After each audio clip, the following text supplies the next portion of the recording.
Mari kita selami buku kedua, yaitu The Mountain is You, karya Brianna Wiest. Jika Atomic Habits berbicara tentang bagaimana membangun sistem eksternal dan kebiasaan, maka buku ini mengajak kita untuk menengok ke dalam, ke bagian paling gelap dan rumit dari psikologi manusia, self-sabotage atau sabotase diri sendiri. Judulnya sangat puitis, Gunung Adalah Kamu, menyiratkan bahwa hambatan terbesar dalam hidup kita bukanlah orang lain, bukan keadaan ekonomi, bukan nasib buruk, melainkan diri kita sendiri yang belum sepenuhnya dipahami dan diterima. Brianna Wiest memulai dengan premis yang menampar namun membebaskan. Dia mengatakan bahwa kita seringkali merasa terjebak, stagnan, atau gagal mencapai potensi penuh kita, padahal secara logika kita tahu apa yang harus dilakukan. Kita tahu harus makan sehat, tapi tetap memesan junk food. Kita tahu harus menyelesaikan proyek, tapi malah scrolling media sosial berjam-jam. Kita tahu hubungan itu toksik, tapi tetap bertahan. Mengapa? Karena ada bagian dari diri kita yang secara tidak sadar memilih untuk tetap di zona nyaman, bahkan jika zona nyaman itu menyakitkan. Inilah yang disebut self-sabotage. Ini bukan berarti kita bodoh atau malas. Ini adalah mekanisme pertahanan diri yang sudah usang. Otak kita dirancang untuk bertahan hidup, bukan untuk bahagia. Dan bagi otak purba, perubahan itu sama dengan ancaman. Jadi ketika kita mencoba berubah menjadi lebih baik, bagian primitif otak kita akan memicu alarm bahaya dan menarik kita kembali ke pola lama yang sudah dikenal, meskipun pola lama itu merusak.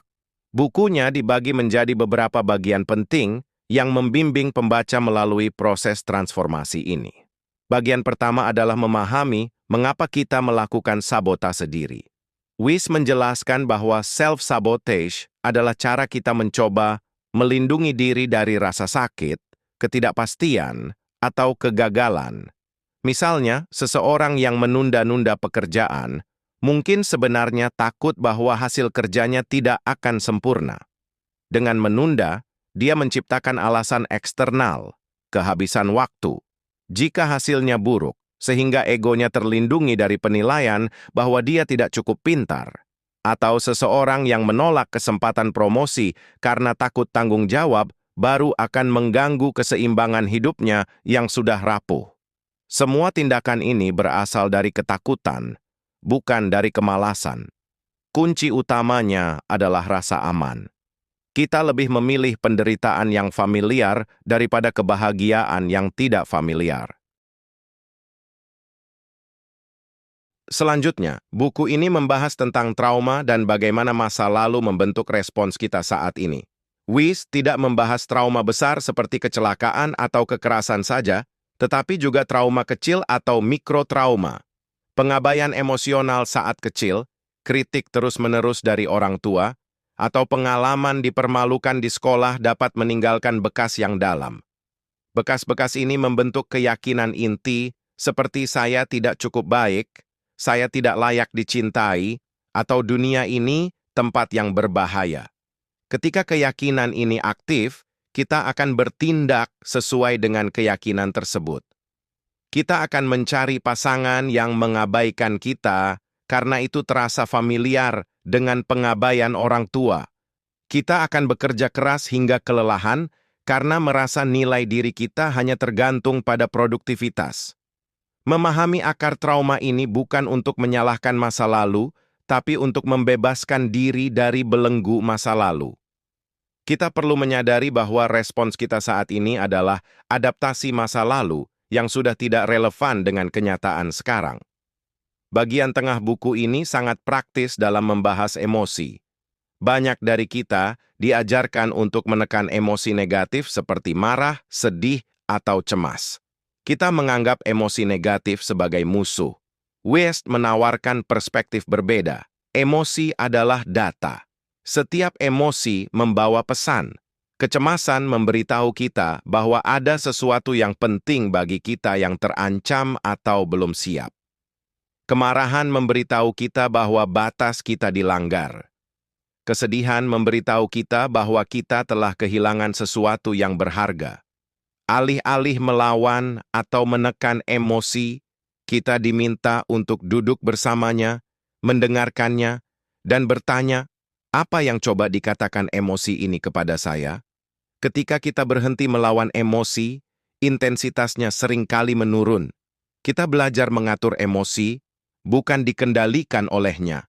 Ini disebut regulasi emosi. Teknik-teknik seperti pernapasan dalam, journaling, atau sekadar mengakui perasaan tanpa menghakimi diri sendiri sangat ditekankan di sini. Salah satu konsep yang sangat kuat dalam buku ini adalah tentang intuisi versus kecemasan. Seringkali kita bingung membedakan antara firasat buruk atau intuisi dan rasa takut berlebihan atau kecemasan. Weiss memberikan panduan yang jelas. Kecemasan biasanya terasa bising, panik, terburu-buru, dan berfokus pada skenario terburuk di masa depan. Intuisi sebaliknya, terasa tenang, jelas, stabil, dan seringkali muncul sebagai pengetahuan langsung tanpa penjelasan logis yang berbelit-belit. Kecemasan membuat kita merasa kecil dan tidak berdaya. Intuisi membuat kita merasa terhubung dan yakin. Belajar membedakan keduanya sangat krusial untuk mengambil keputusan hidup yang tepat. Jika Anda merasa dorongan untuk melakukan sesuatu berasal dari rasa panik, itu mungkin kecemasan. Jika dorongan itu datang dari ketenangan batin, meski situasinya sulit, itu mungkin intuisi. Buku ini juga membahas pentingnya melepaskan hal-hal yang tidak lagi melayani kita. Ini bukan hanya tentang benda fisik, tapi juga tentang keyakinan, hubungan, identitas lama, dan harapan yang tidak realistis. Weiss menggunakan metafora rumah. Jika Anda ingin merenovasi rumah, Anda harus membuang furnitur rusak, mengecat ulang dinding yang kusam, dan mungkin bahkan merobohkan tembok yang menghalangi cahaya. Proses melepaskan ini bisa menyakitkan. Ada rasa berkabung atas siapa diri kita dulu. Tapi ruang kosong yang tercipta setelah pelepasan adalah ruang bagi pertumbuhan baru. Kita tidak bisa mengisi gelas yang sudah penuh. Kita harus mengosongkannya terlebih dahulu. Ini berlaku untuk pikiran kita juga. Kita harus melepaskan kebutuhan untuk selalu benar, kebutuhan untuk disukai semua orang, dan kebutuhan untuk mengendalikan segala hal. Bagian akhir buku ini fokus pada pembangunan kembali atau rebuilding. Setelah kita memahami sabotase diri, menyembuhkan trauma, dan melepaskan beban lama, langkah selanjutnya adalah membangun kehidupan yang selaras dengan nilai-nilai sejati kita. Weiss menekankan pentingnya tujuan yang bermakna, bukan tujuan yang didasarkan pada validasi eksternal. Tanya pada diri sendiri, apa yang benar-benar penting bagi saya? Apa yang membuat saya merasa hidup? Bukan apa yang masyarakat katakan sukses, tapi apa yang membuat jiwa saya merasa tenang dan puas. Membangun kehidupan baru membutuhkan keberanian untuk menjadi rentan, untuk mencoba hal baru, dan untuk menerima bahwa kegagalan adalah bagian dari pembelajaran. Ini tentang menciptakan rutinitas yang mendukung kesehatan mental, fisik, dan spiritual. Ini tentang mengelilingi diri dengan orang-orang yang mengangkat kita, bukan yang menarik kita ke bawah. Gaya penulisan Brianna Wiest sangat empatik dan reflektif. Dia tidak menggurui, tapi lebih seperti seorang teman bijak yang sedang berbagi pengalaman. Bahasanya puitis namun tetap berdasar pada realitas psikologis. Buku ini menuntut kejujuran radikal dari pembacanya. Anda tidak bisa membaca buku ini sambil menutup mata terhadap kebenaran yang tidak nyaman tentang diri sendiri. Anda harus berani menghadapi bayangan-bayangan dalam diri, mengakui kesalahan, dan memaafkan diri sendiri atas kekurangan masa lalu. Poin penting lainnya adalah tentang penerimaan diri. Banyak orang berpikir mereka harus memperbaiki diri sebelum mereka bisa mencintai diri sendiri. Weiss membalikkan logika ini. Anda harus mencintai dan menerima diri Anda apa adanya saat ini, termasuk segala cacat dan kekurangan, sebelum perubahan yang sehat bisa terjadi. Perubahan yang didorong oleh kebencian terhadap diri sendiri akan rapuh dan penuh tekanan. perubahan yang didorong oleh kasih sayang terhadap diri sendiri akan tahan lama dan penuh kelembutan. Ketika Anda menerima diri sendiri, Anda tidak lagi butuh validasi dari luar. Anda menjadi otonom secara emosional.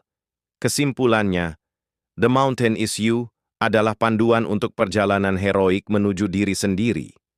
Gunung itu tinggi, curam, dan kadang menakutkan untuk didaki. Ada badai, ada jalan buntu, ada momen di mana Anda ingin menyerah. Tapi pemandangan dari puncak, yaitu kebebasan emosional, kejelasan tujuan, dan kedamaian batin, sebanding dengan setiap langkah perjuangan. Buku ini mengajarkan bahwa Anda memiliki kekuatan untuk mengubah narasi hidup Anda. Anda bukan korban dari masa lalu atau kebiasaan buruk. Anda adalah pencipta dari masa depan Anda. Dengan memahami mengapa Anda melakukan apa yang Anda lakukan, Anda mendapatkan kembali kendali. Dan dengan kendali itu, Anda bisa memilih untuk tidak lagi menjadi penghalang terbesar bagi diri sendiri, melainkan menjadi pendukung terbesar bagi potensi terbaik Anda. Ini adalah buku yang tidak hanya dibaca, tapi dialami. Setiap bab adalah cermin yang memantulkan bagian diri yang mungkin selama ini Anda abaikan, mengundang Anda untuk merangkulnya, menyembuhkannya, dan akhirnya melepaskannya agar Anda bisa terbang lebih tinggi.